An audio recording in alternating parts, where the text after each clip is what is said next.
नमस्कार शेतकरी मित्रांनो. आपला फार्मर आय डी म्हणजेच शेतकरी आय डी आपण काढला असेल आणि आपल्याला जर कार्ड मिळाले नसेल किंवा फार्मर आय डी म्हणजेच शेतकरी आय डी माहीत नसेल तर तो कसा माहिती करून घ्यायचा हे आपण या स्क्रीन रेकॉर्डिंगच्या माध्यमातून पाहणार आहोत.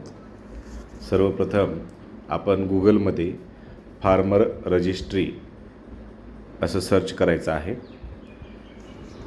सर्च केल्यानंतर आपल्याला सुरुवातीलाच farmer registry, Maharashtra farmer registry agristack असा टॅबवर दिसेल, त्यावर क्लिक करायचं आहे.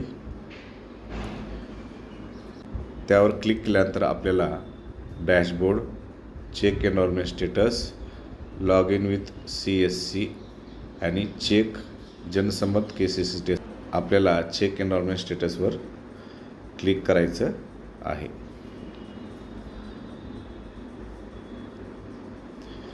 चेक एनरोलमेंट स्टेटसवर क्लिक केल्यानंतर आपण आपला आधार नंबर येथे प्रविष्ट करायचा आहे.